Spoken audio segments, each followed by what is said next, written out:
Hello they guys, నేను తౌసీఫ్ అహ్మద్ వరంగల్ నుండి. So Honda Hornet CB125 launch అయిపోయింది అఫీషియల్గా. సో మనం బైక్ ప్రైసెస్ కనుక చూసుకుంటే ఒకటే మోడల్ వస్తుంది దీంట్లో, రైట్? కలర్స్ డిఫరెంట్ ఉన్నాయి. సో 1.12 lakh ఎక్స్ షోరూమ్ ఉంది, ఆల్ రైట్. అండ్ దీంట్లో తెలంగాణలో దీని ఆన్ రోడ్ ప్రైస్ ఎంత ఉండొచ్చు? వెల్, ఒక 25,000 ఎక్కువ వేసుకోవచ్చు మనం. 1,37,000 దాకా ఉండొచ్చు. ఎలా అంటే మనకి బేసికల్గా రోడ్ ట్యాక్స్ చూసుకుంటే ఒక 15,000 దాకా అవుతుంది, రైట్? 1.1 అంటే 11,000, అదే 13,500 దాకా. ఒక insurance 7,000, okay. So 120 to 132, okay. And ఒక యాక్సెసరీస్ ఒక 5,000, సో అదే 137 దాకా ఉండొచ్చు వరంగల్లో. హైదరాబాద్లో కూడా దాదాపు అదే ఉండొచ్చు, ఒక 2-3 వేలు ఇటట్ అవ్వచ్చు, ఓకే. సో చాలామంది అడిగేది ఏంటంటే ఈ బైక్ గురించి ఎక్కువ తెలియదు జనాలకి. సో బేసికల్గా దీంట్లో ఏం చేసిందంటే అండి company, Honda shine and Honda SP125 engine వాడేది దీంట్లో వేసింది అనమాట. డైరెక్ట్గా కొంచెం ట్యూనింగ్ చేంజ్ చేసేసి ఆ బైక్కి ఫిట్ అయ్యేటట్టుగా. ఎందుకంటే బేసికల్గా కొత్త ఇంజన్ మళ్ళీ రీవర్క్ చేయాలంటే ప్రైసెస్ పెరుగుతాయి. సో ఎగ్జిస్టింగ్ మనకు షైన్ అండ్ SP125 ఇంజనే హార్నెట్ 125లో ఇచ్చారనమాట. ప్లస్ USD ఫోక్స్ ఉన్నాయి, సింగిల్ ఛానల్ ABS ఉంది, వెనక డ్రమ్ బ్రేక్ ఉంది. కానీ బైక్లో యూనిక్ ఫీచర్స్ ఏంటంటే TFT డిస్ప్లే ఉంది, colour display, and USD forks and single channel ABS and 125cc bike. Plus looks Xtreme 125R కన్నా ఇదే నాకు కొంచెం నచ్చింది. లైక్ ఇప్పుడు చాలామంది ఒకటి అనేది ఏంటంటే అండి, బేసికల్గా హార్నెట్ 125 ఎక్స్ట్రీమ్ 125 కాపీ అని చెప్తున్నారు. పీపుల్ అది జనాలకు తెలియదు యాక్చువల్గా. నేను బైక్స్ దాదాపు ఒక 22 years నుంచి స్టడీ చేస్తూ వచ్చాను, ఓకే. హోండా హార్నెట్ 1000, సో హీరోనే హోండాకి యాక్చువల్గా కాపీ చేసిందండి. Because the designs which there in Hero they were given by Honda. Honda Passion design కూడా హోండానే డిజైన్ చేసింది ఆ కాలంలో. సో చెప్పేది ఏంటంటే, చాలామంది చెప్పేది ఏంటంటే ఎక్స్ట్రీమ్ 125Rకి కాపీ చేశారు హోండా అతడు. అలా కాదండి.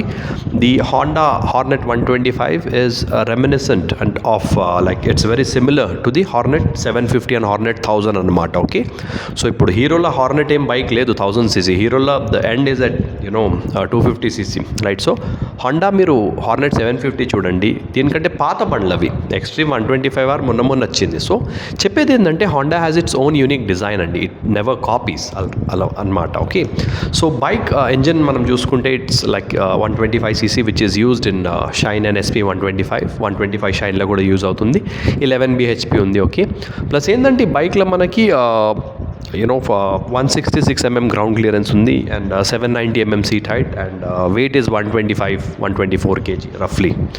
సో వాల్యూ ఫర్ మనీ అంటే నేను ఎక్స్పెక్ట్ చేసింది ఏంటంటే బేసికల్గా దీని ప్రైస్ కొంచెం ఎక్కువ అనిపించింది నాకు.